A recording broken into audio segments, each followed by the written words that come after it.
నమస్కారం. నా పేరు విమల. బొజ్జభిక్షమయ్య యూట్యూబ్ ఛానల్ మిషన్ 1000కు స్వాగతం.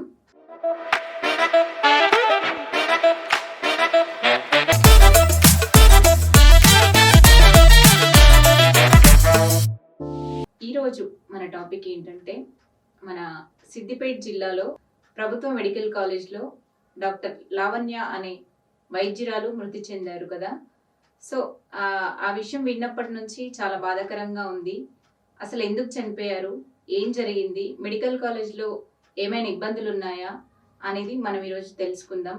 లేదా ఇంకేదైనా ఆమెని అభ్యంతర పెట్టే విషయాలు ఏమైనా ఉన్నాయా అనే వాటి మీద మనం ఈరోజు చర్చించుకుందాం.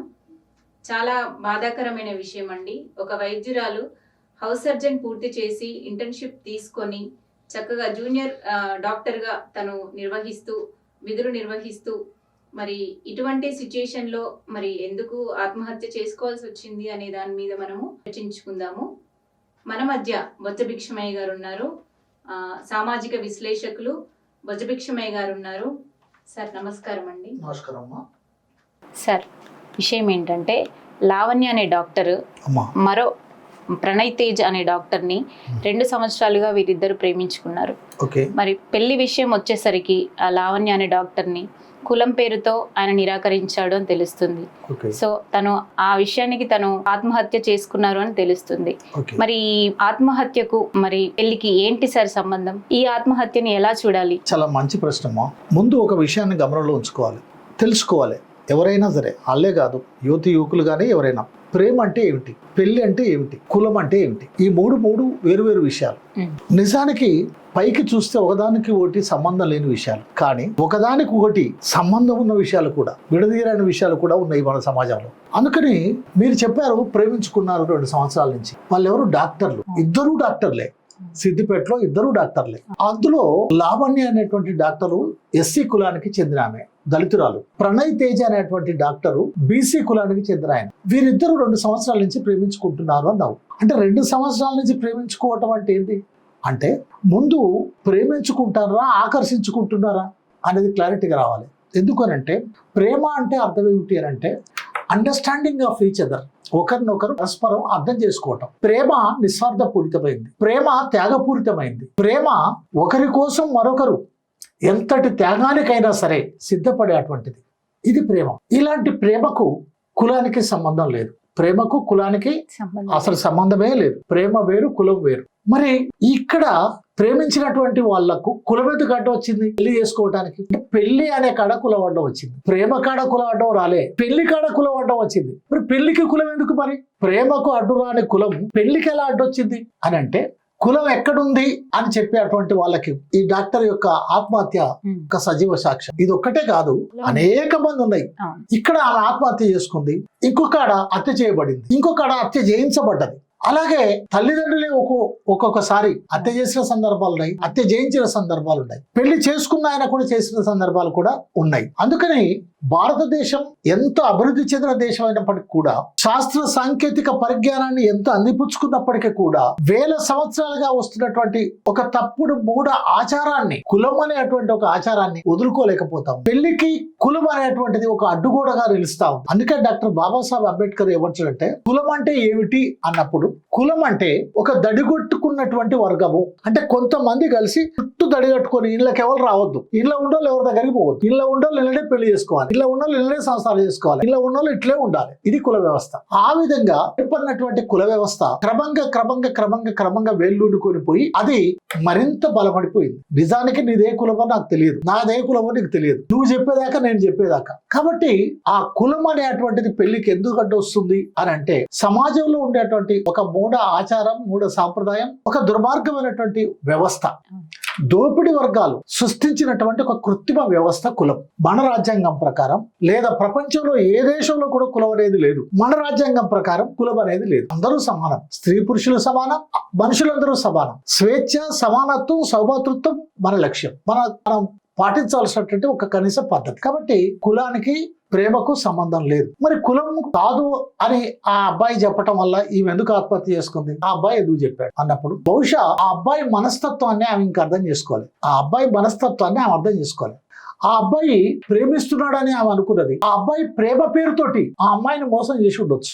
ఆ అబ్బాయి ప్రేమ పేరుతోటి తమ తాత్కాలిక సంబంధాన్ని కొనసాగించి ఉండొచ్చు. ఈ అబ్బాయి అర్థం చేసుకోవాలి. అందుకని అమ్మాయిలకు కానీ అబ్బాయిలకు కానీ నేను మనవి చేసేది ఏంటంటే, ప్రేమించండి, ప్రేమించండి, ప్రేమించండి, ప్రేమించండి, ప్రేమించి పెళ్లి చేసుకోండి. ప్రేమ వేరు, కులం ప్రేమకు అడ్డు రాదు. ప్రేమ వివాహాలు మాత్రమే కుల నిర్మూలనకు దారితీస్తాయి. అందుకని డాక్టర్ బాబాసాహెబ్ అంబేద్కర్ చెప్పినట్టుగా దడిగట్టుకున్నటువంటి కులాన్ని ఏదైతే ఉందో ఆ దడిని తీసేయాలి, ఆ దడిని తొలగించాలి. ప్రకృతిలో స్త్రీ పురుషుడు ప్రేమించుకోవటం అనేటువంటి ఒక సహజమైనటువంటి పద్ధతి, ఆకర్షించుకోవటం అనేది సహజమైన పద్ధతి. ఆ విధంగా అనేక ఉదాహరణలు ఉన్నాయి. కాబట్టి ఇక్కడ కూడా అవి ఉన్నాయి. అందుకని ఉండకూడదు. ప్రేమించండి, కులరహిత సమాజాన్ని, దోపిడీ రహిత సమాజాన్ని సృష్టించండి. కాబట్టి అంతర్వివాహాల కంటే బాహ్య వివాహాలను ప్రోత్సహించండి. నీ కులములు తప్ప వేరే ఏ కులం వాళ్ళైనా ప్రేమించి పెళ్లి చేసుకోండి. పైగా ఒకే కులంలో పెళ్లి చేసుకోవటం వల్ల మనుషుల యొక్క మానసిక శారీరక ఎదుగుదల తగ్గిపోద్ది, ఆగిపోద్ది. కొత్త భూమిలో కొత్త విత్తనం వేస్తే మంచి పంట వస్తుంది, కానీ ఏసే భూమిలోనే అదే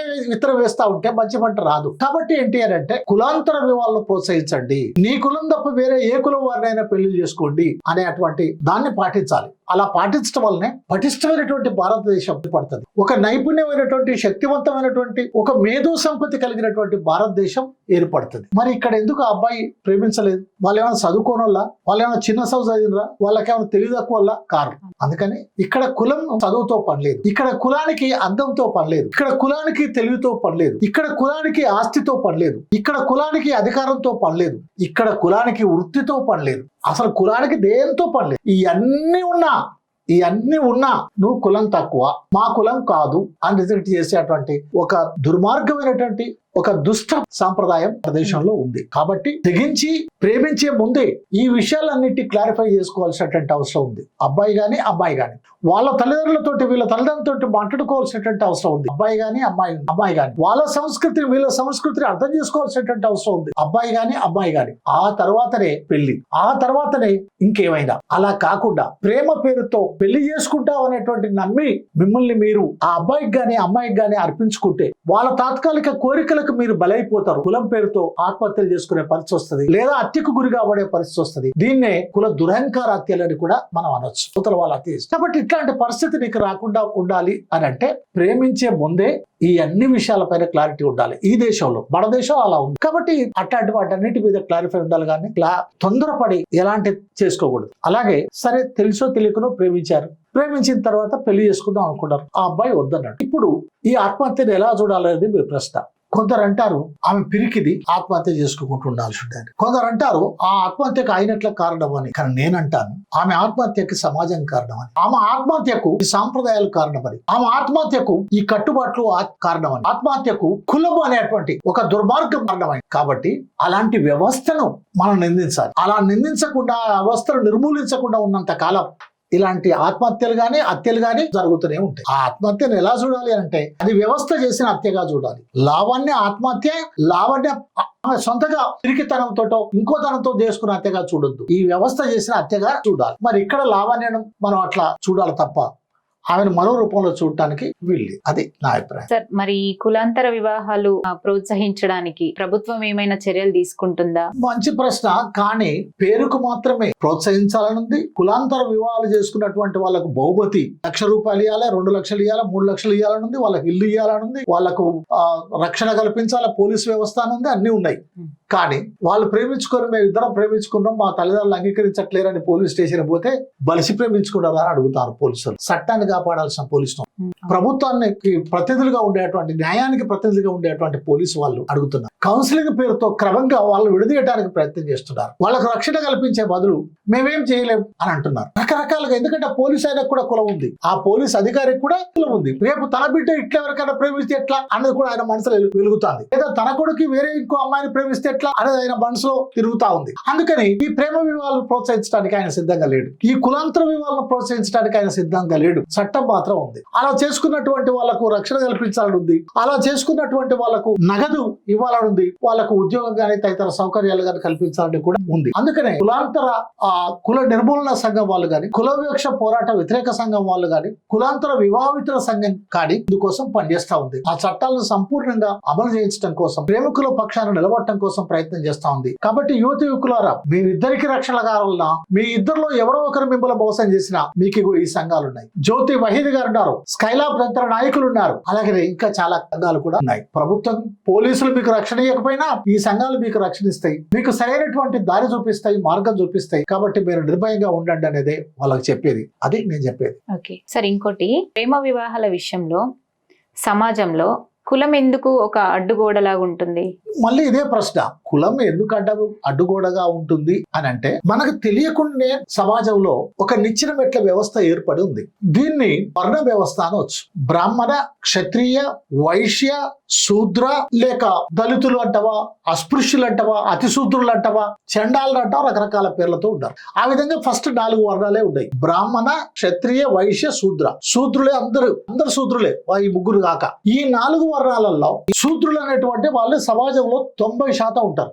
బ్రాహ్మణులు, క్షత్రియులు, వైశ్యులు కలిపి 10% ఉంటారు. ఇగో వీళ్ళు బ్రాహ్మణులు అయితే, గీ కోసం బ్రాహ్మణులు అయితే, ఇగో గీ తెల్లగా ఉన్నటువంటి క్షత్రియులు అయితే, ఇక్కడ దాకా ఉన్నటువంటి వాళ్ళు వైశ్యులు అయితే, ఈ మొత్తం శూద్రులు. కానీ వేల సంవత్సరాలుగా సంపద వీళ్ళ చేతిలో ఉంది, అధికారం వీళ్ళ చేతిలో ఉంది, చదువు వీళ్ళ చేతిలో ఉంది. వీళ్ళకి సేవ చేసేటువంటి బానిసలుగా, సేవకులుగా వీళ్ళు ఉన్నారు. ఎప్పుడన్నా వీళ్ళు తెలివి కల్లోళ్ళు అయితే, అందుకనే వేదం ఉంటే చెవిలో సీసం పోసిరు, చదివితే నాలిక కోసిరు, బ్రాహ్మణుడు తప్ప మరొకటి చదవటానికి వీల్లేదని చెప్పారు. కానీ రాను సమాజం మారుతూ వచ్చింది. అనేక మంది బుద్ధుడు గాని, మహాత్మా జ్యోతిరావు పూలే గాని, తల్లి సావిత్రిబాయి పూలే గాని, డాక్టర్ బాబాసాహెబ్ అంబేద్కర్ గాని, సాహు మహారాజ్ గాని, నారాయణ గురు గాని, పెరియార్ గారు గాని, ఇట్లా అనేక మంది మేధావులు, అనేక మంది తత్వవేత్తలు మనుషులుగా చూడబడాలని చెప్పి, ఆ మనుషులకు చదువు అందించాలని చెప్పి, చదువు ప్రాముఖ్యత గురించి వాళ్ళు అప్పటి నుంచే పోరాటం చేశారు. ఫలితంగా వాళ్ళకు కూడా చదువు నేర్చుకున్నారు. ఈ చదువు నేర్చుకున్న వీళ్ళు ఎప్పుడైనా ఇట్లా తిరుగుబడితే, వీళ్ళు అధికారంలో కొత్త అధికారం కోల్పోతాం. ఎందుకంటే 90% వీళ్ళే ఉంటారు కాబట్టి వీళ్ళు తిరుగుబడకుండా ఉండాలంటే ఈ 4వ వర్ణమైనటువంటి వాళ్ళను 4000 కులాలుగా విభజించారు. శూద్రులనే కులం మీద ఉన్నలను 4000 కులాలు విభజించారు. ఈ 4000 కులాలుగా విభజించిన వాళ్ళను కూడా మళ్ళీ ఎప్పుడైనా కలుతారో ఏమని చెప్పి వీళ్ళలో అతి శూద్రులు అని ఒక 20-25% వీళ్ళను ముట్టుకోరావద్దు, అంటుకోరావద్దు, వీళ్ళు దళితులు, అస్పృశ్యులు, ఊరవతలు ఉండేవాళ్ళు, నిశాచరులు, పిశాచరులు, రాక్షసులు, రకరకాల పేర్లు పెట్టారు. ఆ విధంగా వీళ్ళను కూడా వాళ్ళు చీల్చారు. ఆ విధంగా వీళ్ళు ఒక 59 కులాలు ఉన్నాయి. ఇట్లా అంటరాడు అనేటువంటి దాంట్లో. ఆ విధంగా కులానికి ప్రేమకు సంబంధం ఏంది, కులానికి పెళ్లికి సంబంధం ఏంది అని అంటే, ఒకరికొకరు అంటరాకుండా ఉండటం కోసం ఈ వ్యవస్థలు ఏర్పాటు చేశారు. ప్రతి వ్యవస్థకు ఒక దడి కట్టారు. దానికి మనుశాస్త్రము, మనుధర్మము అని ఒక ధర్మం పెట్టారు. ఆ ధర్మం ప్రకారం ఎవరి కులం వాళ్ళు వాళ్ళ కులంలోనే పెళ్లి చేసుకోవాలి అని పెట్టారు. ప్రపంచంలో ఎక్కడ ఇంతటి దుర్మార్గమైనటువంటి ధర్మం లేదు, శాస్త్రము లేదు. స్త్రీ పురుషులు ప్రేమించుకోవటం ఉంది, అది ప్రకృతి సిద్ధంగా ఉంది. అదే మనుషులు. అప్పటి నుంచి ఇప్పటి వరకు అదే కులం పేరు మీద హత్యలు జరుగుతూనే ఉన్నాయి, బాధలు పడుతూనే ఉన్నారు, అదే కులంతో దూషిస్తూనే ఉన్నారు. మరి ఇవి ఆగవా సార్? ఇంకా ఆగాలి. అయితే ఆగాలంటే ఏం చేయాలి? ఎవరైతే శూద్రులుగా ఉన్నారో 90% ఉన్నటువంటి శూద్రులు, 10% ఉన్నటువంటి బ్రాహ్మణ, క్షత్రియ, వైశ్యులు సృష్టించినటువంటి ఈ వ్యవస్థను ధ్వంసం చేయగలిగినప్పుడు ఆగుతాయి. కానీ ఈ శూద్రులే అలాంటి పరిస్థితులు లేరు. ఎందుకంటే నాకంటే పైన 3 ఉంటే నాకంటే కింద 30 మంది ఉన్నారు. ఇది నిచ్చెన మెట్ల వ్యవస్థ. ఏ మెట్టు కింద నిలబడ్డాడు ఆ మెట్టు కింద నిలబడి అనుకుంటాడు, నా కింద చాలా మంది ఉన్నారు కదా, నేను వాళ్ళు నన్ను గౌరవిస్తాను కదా, నా మీద వాడు ఉంటే ఉండని తీవాడు, నాకంటే పెద్దోడు అని ఎవరికి వాడు సంతృప్తి చెందుతున్నాడు. ఉదాహరణకి మాదిగ వాళ్ళు చిన్న వాళ్ళు అనుకోండి, అత్యంత తక్కువ వాళ్ళు అనుకోరు. కానీ మాదిగ అయినా కూడా ఎందుకు చిన్నకైతే, నాకంటే కింద మాస్టోడు ఉన్నాడు, దక్కలోడు ఉన్నాడు, వాడు నన్ను అనుకుంటాడు, నా ఇంటికి కూడా రాడు, నా గలవట్ట కూడా నిలబడాడు, అయ్యా దొరా బుక్కడ బోబెట్టు అని వస్తాడు. కాబట్టి వీడు సంతృప్తి చెందుతున్నాడు. ఆ డక్కలైన ఎట్లా సంతృప్తి చెందుతాడంటే, నాకంటే తక్కువ ఆవిడ. సో బానిసకొక బానిసగా తయారైంది వ్యవస్థ. అట్లా తయారు చేసి ఒకరినొకరు కలవనీయకుండా చేసి, ఎవరికి వాళ్ళు సంతృప్తి చెందేటట్టుగా చేసి, తిరుగుబాటు కాకుండా దీన్ని మార్చలేనటువంటి వ్యవస్థగా వాళ్ళు మార్చారు. అయినా అది బీటలు వారుతా ఉంది, అది బలహీనపడతా ఉంది. ఎవరు ఎన్నైనా సరే, ఎన్ని ఆటంకాలు తెచ్చినా సరే, హత్యలు జరిగినా సరే, చట్టాలు చేసినా సరే, బెదిరింపులు చేసినా సరే, దాడులు చేసినా సరే, ప్రేమ పెళ్లిళ్ళు ఏమి ఆగవు. సమాజం ముందుకే పోతే తప్ప సమాజం వెనుకకు పోదు. కాకపోతే ఈ శూద్రులుగా ఉండేటువంటి 90% మంది, ఆ 10% మందిలో ఉన్నటువంటి ప్రగతిశీల శక్తులను కూడా కలుపుకొని కులరహిత సమాజం కోసం కనుక మనం పోరాటం చేస్తే తప్పనిసరి మారుతుంది. అలాంటి మార్పు కోసం జరిగేటువంటి అనేక సంస్థలు పనిచేస్తున్నాయి. సార్, ఇంకో విషయం ఏంటంటే, బాగా చదువుకున్న వాళ్ళ దగ్గర కుల వ్యవస్థ అనేది కులం పేరుతో ఇబ్బంది పెట్టడం అనేది ఉండదా సార్? ఉంటుందా అంటే నీ ప్రశ్న చదువుకున్న వాళ్ళలో కులం ఉంటదా అని. చదువుకున్న వాళ్ళకే కులం ఉంటదేమో, చదువుకున్న వాళ్ళకు కులం ఉండదేమో. అంటే ఇప్పుడు ఆమె హౌస్ సర్జన్, అర్థమైంది, మంచి హోదాలో ఉన్నా కూడా కులం అడ్డొచ్చింది. మరి ఇప్పుడు ఏం తక్కువ ఈ కులం గురించి మాట్లాడుతున్నారు అనేది నా ప్రశ్న. అదే అసలు ఫస్ట్ తక్కువ ఎక్కువ కంటే బాగా చదువుకున్న వాళ్ళకి కూడా కులం ఉంటది అని అడిగినావు. ఏం చదువుకున్న వాళ్ళకంటే ఏం తెలియదు కాబట్టి కులం ఉంటది. మరి చదువుకున్న వాళ్ళకి అన్ని తెలుసు కదా కులం ఎందుకు ఉంటది అనేది కదా నువ్వు అడిగేది. కానీ బాధాకరమైనటువంటి విషయం ఏంటంటే చదువులోనే కులం ఉంది. చదువులోనే కులం ఉంది. ఎందుకు చదువులో కులం ఉంది? నువ్వు బడికి పోగానే మీదేం కులం అని అడుగుతాడు. కులం పేరు రాస్తారు. మొన్నటి దాకానైతే మమ్మల్ని మేము క్లాస్ రూమ్ లో చివర్లో కూర్చుంటాం, కింద కూర్చున్నాం, మా తట్టాల మేము మా బొంతలు మేము వేసుకొని పోయి కూర్చున్నాం. అందరితో బెంచ్ల మీద కూర్చొని ఇష్టలుగా. కొన్ని సంవత్సరాల తర్వాత మాకు కూడా బెంచ్లు ఇచ్చిరు, కానీ కడ బెంచ్లు ఇచ్చిరు. ఒక బెంచ్కి ఒక బెంచ్కి ఆనుకునే ఉండేది కాదు. స్కూల్లో కూడా మంచిలు తాగే వాళ్ళం కాదు, తాగిచ్చే వాళ్ళు కాదు, పుట్టను ముట్టుకొనిచ్చే వాళ్ళు కాదు. ఆ రిజిస్టర్లో రాయటంతో ఆయన బాల, మాదిగ, కుమర, కమర, రెడ్డ, కాప, శాస్త్ర అని తెలిసిపోతాడు. అలా ఎందుకు రాయాలి? అలాగనే రిజిస్టర్లో రాబో అని చెప్పగానే హిందూ అని రాస్తాడు, రాబర్ట్ అని చెప్పగానే క్రిస్టియన్ అని రాస్తున్నాడు, రహీం అని చెప్పగానే ముస్లిం అని రాస్తున్నాడు. అసలు ఈ రాబు గాని, రాబర్ట్ గాని, రహీం గాని ఎప్పుడు ఆ మతంలో చేరి వాళ్ళ అయ్యవ పేరు పెడితే పెట్టి ఉండొచ్చు. అమ్మ నాన్న పేరు పెట్టేంత మాత్రాన ఆ మతాన్ని స్వీకరించాలని లేదు కదా.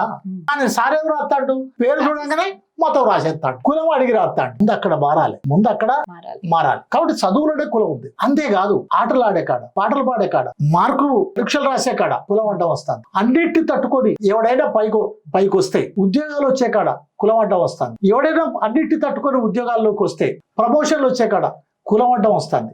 ఎవడైనా తట్టుకొని ప్రమోషన్లు వస్తే ఒక దళిత ఐఏఎస్ ఆఫీసర్ ఉంటాడు, ఒక జడ్జి ఉంటాడు, రామ్నాథ్ కోవింద్ దళిత రాష్ట్రపతి, ముర్ము ఒక గిరిజన రాష్ట్రపతి, లేక బిఆర్ గవాయ్ దళిత చీఫ్ జస్టిస్. ఏందమ్మా ఇది? ఇంకో బ్రాహ్మణ చీఫ్ జస్టిస్ అయితే, ఒక ప్రణబ్ ముఖర్జీ రాష్ట్రపతి అయితే ఇట్లే అంటారా? అనరు కదా. సో పత్రికా రంగం గాని, చదువుకున్నటువంటి వాళ్ళు గాని, లేక మీడియా గాని కులాన్ని అంటగడతా ఉంది, కులాన్ని ఆపాదిస్తా ఉంది. అంతేకాదు ఇంకా ఏం చేస్తున్నారు అని అంటే, చదువుకు స్కూళ్ళలో అన్నిటి తట్టుకొని ఒక యూనివర్సిటీ లెవెల్కి పోయింది అనుకో. సెంట్రల్ యూనివర్సిటీ అనేది పెద్ద యూనివర్సిటీ హైదరాబాద్ లో, భారతదేశంలోనే పేరెన్నికైనటువంటి యూనివర్సిటీలో ఒక యూనివర్సిటీ. రోహిత్ వేముల అనేటువంటి ఒక శాస్త్రవేత్త అక్కడ పోయిండు. ఆయన కూడా నువ్వు చెప్పిన డాక్టర్ లాగానే ఆత్మహత్య చేసుకునే పరిస్థితి వచ్చింది. ఆత్మహత్య చేసుకున్నాడు రోహిత్ వేముల. ఆయన చివరిగా మాట్లాడింది లేక రాసింది ఏంటంటే, నేను నా ఇంట్లో పుట్టటమే నేరమైంది, నేను నా కులంలో పుట్టటమే తప్ప అని రాసుకున్నాడు. అంటే ఎంత క్షోభకు గురి చేయబడి ఉండాలి. కాబట్టి చదువుకున్న వాళ్ళకు కులం ఉందా అని అంటే ఎటువంటి పరిస్థితి ఉందంటే, చదువులోనే కులం ఉంది కాబట్టి డాక్టర్ లావణ్యను ఆ ప్రణయ్ తేజ్ అనేటువంటి ఆయన వ్యతిరేకించాడు, లేదా కాదని చెప్పాడు. అంతేకాదు గుళ్ళల్లోకి పోయిండు అనుకో, రాష్ట్రపతినే గుడిలోకి రానియాలి. ఇక మామూలు వాళ్ళ సంగతి ఏంది? పెళ్లిళ్ళు చేసుకుంటే ఎవడన్నా గుర్రం ఎక్కిపోయింది అనుకో, ఉత్తరప్రదేశ్ లో గానీ, బీహార్ లో గానీ, అక్కడ ఇక్కడ దళితులు గుర్రం ఎక్కిపోతారా? ఆయన చంపిన కొట్టిన ఘటనలు. మంచి బట్టలు వేసుకున్నారు అనుకో, చింపేసిన ఘటనలు ఉన్నాయి. సావిత్రిబాయి చదువు చెప్పబోతే ఏమైంది? పేడ పోసిర్రు, ముళ్ళేసిర్రు, అల్లేసి కొట్టిరు. డాక్టర్ బాబాసాహెబ్ అంబేద్కర్ చదువుకునేటప్పుడు ఏం చేసిరు? నిలబడ్డారు, బయట నిలబెట్టారు, కిటికీ అవతల కూర్చొని చదువుకున్నారు. మహాత్మా జ్యోతిరావు పూలే తన స్నేహితుడి బ్రాహ్మణ పెళ్లికి పోతే ఊరేగింపులు అందరితో పాటు నడిస్తే, నువ్వు అందరితో పాటు నడుస్తావు, ఆ కులం తక్కువ దూరం పెట్టారు. సో చదువుకున్నలకు కులం లేదా అని అంటే చాలా కులం ఉందమ్మా. చదువులోనే కులం ఉంది, చదువుకున్నలకు కులం ఉంది. అలాగనే దళితురాలు ఒక దళితేతరుడు ప్రేమించిన, ఒక దళితుడు ఒక దళితేతరాలని ప్రేమించిన కుల దురంకారాలు చేశారు. కాబట్టి కులం ఉంది. అంతేకాదు ఇంకా మనం చూస్తే మీడియా ఉంది, సోషల్ మీడియా ఉంది, టీవీ ఉంది, పత్రికలు ఉన్నాయి కదా. ఇక్కడ మీడియాకు కులం ఉంది అని మొన్న మన యూట్యూబ్ ఛానల్లోనే డాక్టర్ పసునూరి రవీందర్ సోషల్ మీడియాలో కులం ఎట్లా ఉందో, సెల్ ఫోన్ లో కులం ఎట్లా ఉందో, నువ్వు సెల్ ఫోన్ తీసి చూడు, కులం పేరుతో ఉన్న గ్రూపులు ఉంటాయి. ఏ కులం గ్రూప్ ఆ కులం గ్రూప్. కులం పేరుతో ఉన్న వ్యాపార సంస్థలు ఉంటాయి. ఏ బ్రాహ్మణ బిజినెస్ BBB కాలనీస్ ఉంటాయి. అలాగనే విమర్శకులకు వచ్చినప్పటికి కూడా బాబు గోగినేరి గారు విమర్శ చేస్తాడు. అలాగనే రంగనాయకమ్మ గారు కూడా చీల్చి చెండాడుతుంది. కానీ వీళ్ళిద్దరి మీద భౌతిక దాడి గాని, లేకపోతే ఇంకో దాడి గాని జరిగిన దానికంటే కూడా, లేదా చేయలేదనేటప్పుడు కత్తి మహేష్ అనేటువంటి ఒక దళితుడు, ఒక జర్నలిస్టు, ఒక సినిమా రచయిత, యాక్టరు అతన్ని చంపేశారు. మరి వాళ్ళపైన ఎందుకు జరగలేదు? వాళ్ళపైన జరగాలని కాదు నా ఉద్దేశం. వీళ్ళపైన ఎందుకు జరిగింది? దళితుడు కాబట్టి. అలాగే క్రైస్తవులు ఉన్నారు. క్రైస్తవుల్లో షర్మిల గారి కుటుంబం క్రైస్తవ కుటుంబం, వైఎస్ రాజశేఖర రెడ్డి గారి కుటుంబం క్రైస్తవ కుటుంబం, వైఎస్ జగన్మోహన్ రెడ్డి క్రైస్తవుడు, వాళ్ళ తల్లి క్రైస్తవురాలు. షర్మిల గారి భర్త ఏం పేరు? అనిల్ కుమార్ గారు క్రైస్తవుడు. అయితే ఎప్పుడైనా వీళ్ళ వెళ్ళే చర్చిల మీద గాని, లేక వీళ్ళ మీద గాని దాడులు జరిగినాయా? జరగలేదు. కానీ అదే పాస్టర్ ప్రవీణ్ హత్య జరిగింది. అదే దళిత పాస్టర్ల పైన హత్యలు జరుగుతాయి, దళిత చర్చిల పైన హత్యలు జరుగుతాయి. దళితులు చర్చిలకు పోతున్నప్పుడు వాళ్ళ బైబిల్ కాలబెడతారు, వాళ్ళ భయభ్రాంతులు చేస్తారు. అంటే అక్కడ అధికారం, అహంకారం, డబ్బు, హోదా, కులం ప్రధానంగా వీటన్నిటిని మించి కులం వచ్చింది. కాబట్టి ఒకే మతం అయినప్పటికీ కూడా ఆ కులం వాళ్ళని ఎవరేమనలు, అదే మతం ఏ దళితుడో లేక ఇంకెవరో స్వీకరిస్తే వాళ్ళని మాత్రం దాడులు జరుగుతాయి. ఇది అలాగనే ఈ విధంగా మనం చూసినప్పుడు కులం అనేది చదువుకున్నటువంటి వాళ్ళలో ఉంటదా అంటే ఉంటది, అన్ని రంగాల్లో ఉంది, చదువుకున్న దాంట్లో కూడా ఉంది. నువ్వు IAS లకు పో, IPS లకు పో, ఉన్నత IRS కు పో, ఉన్నత ఉద్యోగాలకు పో, జడ్జిల దగ్గరికి పో, నువ్వెంత విజ్ఞానవంతురాలువైనా విజ్ఞానవంతుడివైనా నీకు నౌకరు రావటం అనేది చాలా చాలా తక్కువ అవకాశాలు. నీకంటే ఏమాత్రం తెలియనటువంటి వాడికి నౌకరు రావటం, అది ఆధిపత్య కులాల నుంచి వస్తే నౌకరు రావటం అనేది చాలా ఈజీ. మన చదువులు ఉద్యోగాల కోసమేనా, మానవత్వాన్ని నేర్పడానికి కాదా? మన చదువులు ఉద్యోగాల కోసమే అని బ్రిటిషోడు మెకాలే విద్యా విధానాన్ని ప్రవేశపెట్టాడు. మన విద్యా విధానాన్ని ఎవరు ప్రవేశపెట్టారు? బ్రిటిష్ ప్రవేశపెట్టింది. ఏంటి మన విద్యా విధానం? మెకాలే విద్యా విధానం. ఆ విద్యా విధానాన్ని మారుస్తామని చెప్పి మనకు 1947లో స్వాతంత్రం వచ్చిన తర్వాత, 1950లో రాజ్యాంగం ఏర్పడిన తర్వాత అనేక మార్పులు చేసుకుంటూ వచ్చారు. చివరికి ఇప్పుడు 2020లో బీజేపీ ప్రభుత్వం Narendra Modi NEP new educational policy, నూతన విద్యా విధానం అని ఒక విద్యా విధానాన్ని తెచ్చింది. ఏంది ఆ విద్యా విధానం? ఏంది అని అంటే ఎవరి వృత్తులు వాళ్ళు చేసుకోవాలి, అది ఆ విద్యా విధానం. కాకపోతే ఎవరైనా వృత్తిలోకి రావచ్చు అని మాత్రం ఉంటది, కానీ ఎవరు వస్తారు, ఎవరు రాణిస్తారు? అలాగే ఆ విద్యా విధానంలో ఏముంటదంటే నువ్వు చదువుతో పాటు నీవు వృత్తి కోర్సులు కూడా నేర్చుకో. నువ్వు చదువు రాకుంటే రాకపోయా చెప్పులు కుట్టి బతకొచ్చు.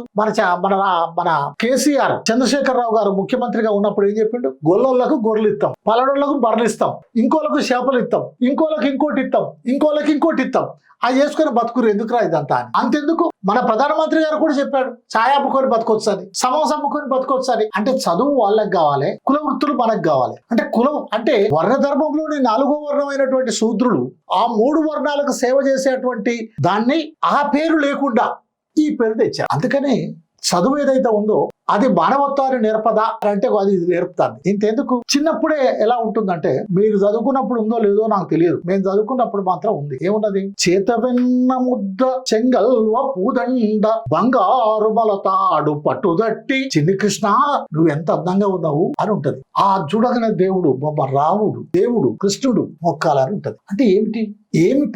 నీ చదువు ఏం చెప్తుంది నీకు, ఏం నేర్పుతుంది నీకు? అలాగే గోడల మీద రాసి ఉంటది, సత్యమే వజయతే అని, కష్టే ఫలే అని, పెద్దలను గౌరవించండి అని, దొంగతనం చేయరాదు అని, అబద్ధాలు ఆడరాదు అని. నేనైతే మంచిగా పెన్నులతోటి బాగా రాసుకొని దాన్ని మంచిగా తీర్చుకొని మా ఇంటికి పోయి మా అయ్యకు చూపించటం, చూడు మా బల్లె ఏవి చెప్పిరని. తర్వాత నాకు అర్థమైంది, మా తాత తండ్రులు ముత్తాతల నుంచి కొన్ని వందల వేల సంవత్సరాలుగా మేము కూలీలుగానే ఉండం, ఊరవుతలనే. మరి మేము కష్టం చేస్తూనే ఉందాం, కానీ ఫలితం మాకు దక్కాలి. కానీ అదే సందర్భంగా దొరలకు కానీ, భూస్వాములకు కానీ, వ్యాపారస్తులకు కానీ, పెట్టుబడిదారులకు కానీ ఒక్కరోజు కష్టం చేయరు, ఎప్పుడు ఏ సిరుములలో ఉంటారు. వారికి కోట్లు పెరిగిపోతున్నాయి, ఆస్తులు పెరిగిపోతున్నాయి. అంటే కష్టం చేసినందుకు ఫలితం ఎడ దక్కింది? దక్కలేదే. కాబట్టి కష్టానికి దగ్గర ఫలితం కోసం పోరాడు అని చెప్పలేదు చదువు, కష్టానికి దగ్గర ఫలితం ఇవ్వని చెప్పలేదు చదువు. కష్టం చేస్తే ఫలితం అవుతుందని చెప్పారు, కానీ అడుగు అని చెప్పలేదు. పెద్దల్ని గౌరవించండి, తప్పే ఉంది సార్, ఇంట్లో గౌరవించాలిగా, నిజమే గౌరవించాలి, నేను కూడా గౌరవించాలనే అంట. గౌరవించడం అంటే ఏంటి? మన కులానికి కట్టుబడి ఉండు, మన మతానికి కట్టుబడి ఉండు. మగవాళ్ళకి ఆడవాళ్ళకి తక్కువ, ఆడోళ్ళు అరిగిపరి ఉండాలి, గడప దాటొద్దు, ఎవరి దాంట్లో వాళ్ళే పెళ్లి చేసుకోవాలి. ఇట్లా ఇదే కదా కట్టుబడి ఉంటాం అంటే. వాళ్ళకి తలకాయ లేదు, వాళ్ళకి చదువు లేదు, వాళ్ళకి సద్య లేదు, వాళ్ళకేం తెలియదు, వాళ్ళు మనుషులే కారు, అంతా నేనే నడిపియాలి, ఇదే కదా. లేదు, సారుకు కట్టుబడి ఉండు, సారును గౌరవించాలి, గురువును గౌరవించాలి. అవును గౌరవించాలి గురువును. ఒక గురువు వచ్చి చెప్పే భూమి ఒక గ్రహము, చంద్రుడు ఒక గ్రహము, సూర్యుడు ఒక గ్రహం అని. ఇంకోసారి వచ్చి చెప్పే భూమి ఒక దేవుడు, చంద్రుడు ఒక దేవుడు, సూర్యుడు ఒక దేవుడు అని. నేను ఆసారి చెప్పింది నమ్మల్లా, ఈసారి చెప్పింది నమ్మల్లా? ఆయనను గౌరవించాలనా, ఈయనను గౌరవించాలనా? అరే సార్ పొద్దున ఆయన ఎట్లా చెప్పిండు, మీరు ఇట్లా చెప్తారు సార్ అని అంటే, అవునరా, వాళ్ళు సైన్స్ చెప్పేటోళ్ళు అట్లే చెప్తారు, మేము సాంఘికం చెప్పేటోళ్ళు మేము ఇట్లే చెప్తాం, సాంఘిక శాస్త్రం చెప్పేటోళ్ళు మేము ఇట్లే చెప్తాం అని చెప్తారు. కాబట్టి పెద్దల్ని గౌరవించమంటే అది. కాబట్టి చదువు సంస్కారం నేర్పదా అని అంటే చదువు దోపిడీని నేర్పుతుంది. చదువు ఇంకా చెప్పాలంటే ఈ రోజు మన పాలక వర్గాలు ఏం చేస్తాను, అబద్ధం ఆడరాదని చదువు చెప్తే అబద్ధం ఆడని మంత్రి గాని, అబద్ధం ఆడని ఎమ్మెల్యే గాని, అబద్ధం ఆడని ప్రజాప్రతినిధి గాని ఎవరు ఉన్నారా? లంచం తీసుకోవద్దని చెప్పితే, ప్రజలు మోసం చేయొద్దని చెప్పితే అలా చేయని వాళ్ళు ఎవరు ఉన్నారా? ఎవరు లేరు. అందరికీ తెలుసు వాళ్ళు అట్నే చెప్తారండి. మరి ఇక చదువు ఏం చెప్తాను, మీరేం చెప్తాను? అదమ్మా. అందుకని అటువంటి చదువు కావాలి మనకు. అలాంటి చదువు కావాల్సిందే, శాస్త్రీయ విధానం కావాల్సిందే, కానీ దోపిడీ చదువు మాత్రం వద్దు. కులరహిత సమాజం కావాలంటే మన వంతు మనం ఏం చేయాలి? కులరహిత సమాజం కావాలంటే మన వంతుగా మనం ఏం చేయాలి? మంచి ప్రశ్న. నా వంతుగా నేను ఏం చేసిందంటే, నా కొడుకులకు, నా కోడళ్ళకి, మా ఇంట్లో నా బిడ్డలకు, మా ఇంట్లో జరిగిన పెళ్లిలకు ఏ మంత్రాలు తంత్రాలు లేకుండా, ఏ బ్రాహ్మణాయన లేకుండా, ఏ తతంగాలు లేకుండా ఒక మంచి వాళ్లకు మాకు నచ్చినటువంటి రోజు చూసుకున్నాం, పెళ్లి చేసినాం. అలాగనే అలాంటి ఆచారాలకు సాంప్రదాయాలకు నిలయమైనటువంటి కట్టు గాని, బొట్టు గాని, లేకపోతే పుస్తక గాని, మట్టెలు గాని మా ఆవిడ మీద ఏమి లేవు. అలాగే నా ఇంట్లో భూతద్దం పెట్టి ఎన్నికలు అంటే సరే, నీకు ఒక్క దేవుడు, ఒక్క కులం, ఒక మతం సంబంధించినటువంటి ఆనవాళ్ళు ఏవి కనపడవు. నాకు పెళ్లి కానప్పటి నుంచి ప్రేమికులకు పెళ్లి చేయడానికి ప్రాణానికి తెగించి పెళ్లి చేసిన, ఎన్ని వందలు చేసిందో తెలియదు. ఆ పెళ్లి చేసినటువంటి వాళ్ళను ఇప్పటికీ కూడా అందరూ బాగుండారా లేదా, అందరికి ఏ ప్రాబ్లం వచ్చినా నాకు ఫోన్ చేస్తారు, నేను వాళ్ళ దగ్గరికి పోతా, వాళ్ళ తరఫున నిలబడతా. అలాగే కులరహిత సమాజం కోసం ఏం చేయాలి అని మహానుభావులు ఏం చెప్పారో, కుల నిర్మూలన అనేటువంటి పుస్తకాన్ని చదివిన. కులం ఎలా నిర్మూలించబడుతుందని డాక్టర్ బాబాసాహెబ్ అంబేద్కర్ చెప్పాడు. కులం అంటే ఏంటి, అది ఎలా నిర్మూలించబడుతుందని. కేవలం కులాంతర వివాహాల ద్వారానో, సాపంక్తి భోజనాల ద్వారానో, తాత్కాలిక పెళ్లిళ్ళు చేసుకోవడం ద్వారానో నిర్మూలించబడదు. మరి ఎలా నిర్మూలించబడుతుంది? ఆ కులానికి మూలమైనటువంటి శాస్త్రాలను నిర్మూలించాలి, గ్రంథాలను నిర్మూలించాలి, ఆచారాలను సాంప్రదాయాలను నిర్మూలించాలి, అవసరమైతే చట్టబద్ధంగా వాటిపైన నిషేధం విధించాలి. అలాగే రక్త మార్పిడి ద్వారా మాత్రమే, నీ కులం తప్ప మరో కులంలో పెళ్లి చేసుకోవడం ద్వారా మాత్రమే ఆధునిక అభివృద్ధి చెందిన సమాజం ఏర్పడుతుంది. అలాంటి సమాజాన్ని ప్రోత్సహించాలి. ఎవరైనా అబ్బాయి ప్రేమించుకున్నా, ఆ ప్రేమించుకున్నటువంటి వాళ్ళకి ప్రేమించుకోవటం ఏంది, మేము ప్రేమించుకున్నాం అంటే ఏంటిది, లవ్వా కొవ్వా అని స్ట్రైట్ గా అడిగి, మీది లవ్వే అయితే మీ తల్లిదండ్రులతో మాట్లాడండి, మీది లవ్వే అయితే వాళ్ళతో కొట్లాడండి, కొవ్వ అయితే మేము చేయగలిగేది ఏమి లేదు, మేము చెయ్యం. వాళ్ళని ఒప్పించడానికి, వాళ్ళని మెప్పించడానికి మేము వస్తాం. అవసరమైతే చట్టం సహాయం తీసుకుందాం, రాజ్యాంగం సహాయం తీసుకుందాం, ప్రభుత్వం సాయం తీసుకుందాం, పోలీస్ సాయం తీసుకుందాం. తొందరపడి జీవితాలు పాడు చేసుకోకండి, ఆత్మహత్యలు చేసుకోకండి, లేదా హత్యలకు గురికాకండి అని చెప్తా ఉన్నాం. తప్పనిసరి కుల నిర్మూలన జరిగి తీరుతుంది. చాలా సమాజం మారుతా ఉంది, అది కూడా మారుతుంది. ప్రపంచంలో ఎక్కడ కూడా ఈ కులం అనేది లేదు, భారతదేశంలో తప్ప. కాబట్టి తప్పనిసరి ఇక్కడ కూడా మారుతుంది. మా సోషల్ మీడియాలో కూడా ఇలాంటి కులం పైన, పెళ్లిళ్ల పైన, సాంప్రదాయాల పైన ఇప్పటికే అనేక వీడియోలు చేస్తున్నాం. మీరు కూడా ఈ మధ్య 2-3 వీడియోలు చేశారు. వాటన్నిటి చూడమని, వినమని, అర్థం చేసుకోమని, ఆచరించమని యువకులకు విజ్ఞప్తి చేస్తున్నాం. మా వ్యూవర్స్ కి విజ్ఞప్తి చేస్తున్నాం, ఇలాంటి వాటిని ప్రోత్సహించమని. Thank you sir, thank you so much sir. So అదండి, మా వీడియో ద్వారా మీకు మంచి సమాచారాన్ని అందించామని అనుకుంటున్నాం. సో మా బొజ్జ భిక్షమయ్య యూట్యూబ్ ఛానల్ని లైక్ చేయండి, షేర్ చేయండి, సబ్స్క్రైబ్ చేయండి. Thank you.